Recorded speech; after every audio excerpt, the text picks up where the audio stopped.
Now, how a chair, or the lack of one, has dashed hopes for smoother relations between the EU and Turkey. Two of the European Union's top leaders, Ursula von der Leyen and Charles Michel, visited Turkish President Recep Tayyip Erdogan in Ankara on Wednesday. But as the three gathered for talks, there were only two chairs present. What happened next has turned into a diplomatic scandal. It was a meeting that set hopes for re-engagement between the EU and Turkey, but mending ties got off to a rocky start. One of the EU's most powerful female executives was left without somewhere to sit. Instead of being placed in equal rank according to diplomatic protocol, Ursula von der Leyen, the European Commission president, was placed on a sofa while the men took center stage.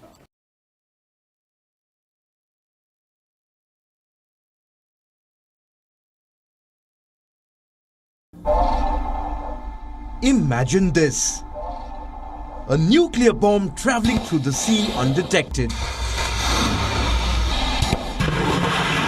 It explodes, setting off a chain of radioactive waves, kicking off a tsunami that could sweep an entire city, leaving it uninhabitable for decades. This scenario is no longer just a figment of imagination. Russia is building this superweapon as we speak. It is called the Poseidon II M39 torpedo. Reports say Russia is planning to carry out different tests of this missile this year.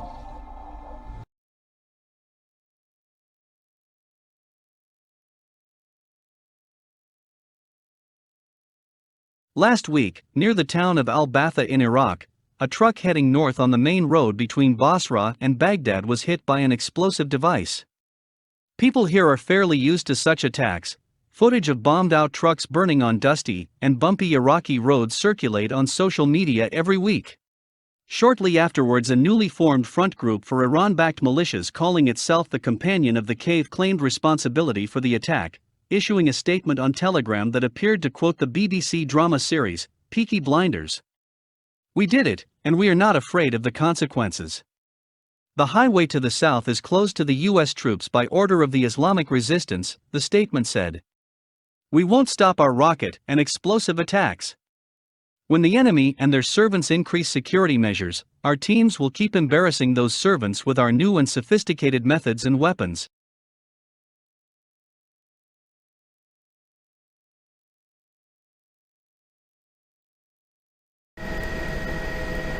The latest U.S. mass shooting gripped the town of Bryan, Texas on Thursday, when a gunman opened fire at his workplace, Kent Moore Cabinets, some 100 miles northwest of Houston.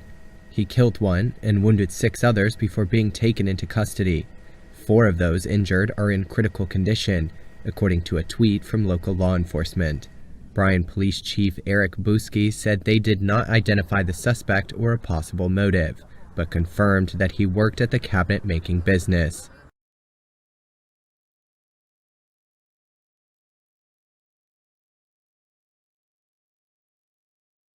Moving to Israel's northern border now, 4 Syrian soldiers were injured overnight Wednesday after alleged Israeli airstrikes targeting Damascus.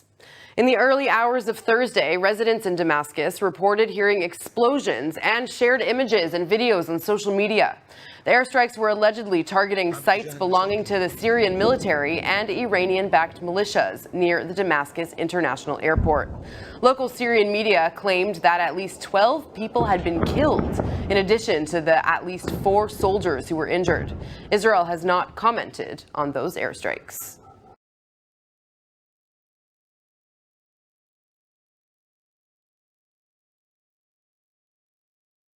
South Korea held a ceremony on Friday to roll out the first prototype of its homegrown fighter jet, officially dubbed the KF-21 Borame.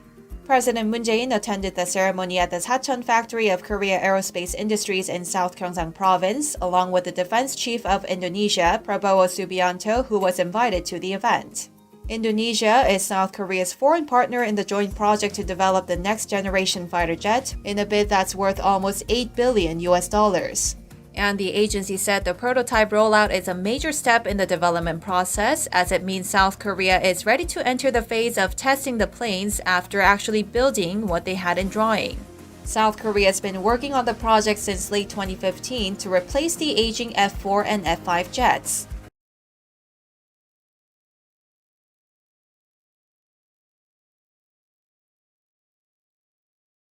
It's 7 days after the fatal Hualien rail tragedy that killed 50 and injured dozens more.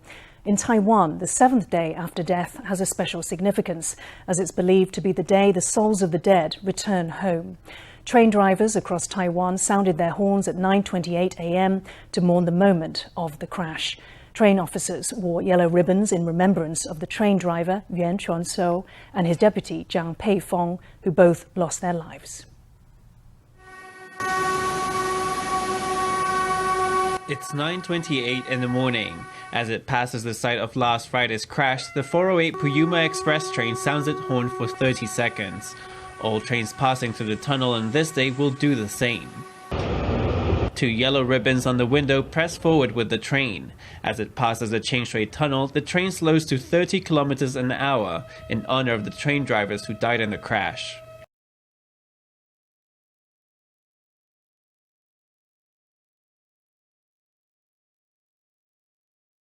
More than 320,000 people are now thought to have died in Mexico with coronavirus. The authorities have updated their figures, which are some 60% higher than previously admitted. Mexico has the third highest number of COVID deaths after the US and Brazil. As government data suggests, a staggering 320,000 have died from coronavirus in Mexico. Public health experts believe cases like Mario's mean the true picture is even worse. Most analysts extraofficially are arguing that our number could be higher than that 320-something thousand, that we may be about 500,000 dead.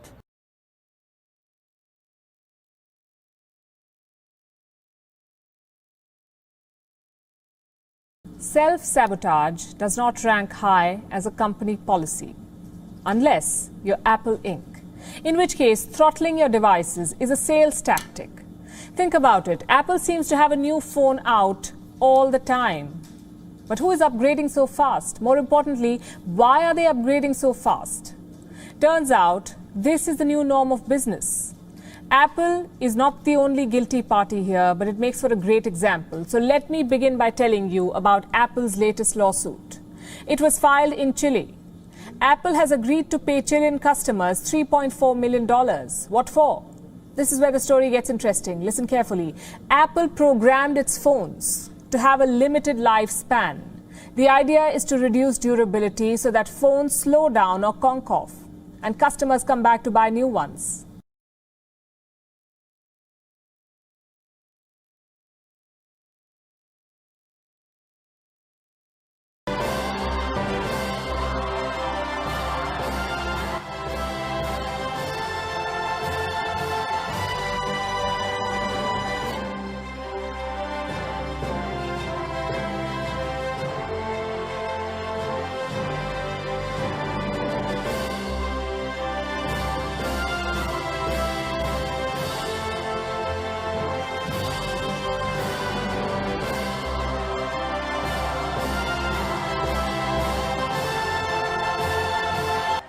There's a rule that you all have to be married and not divorced.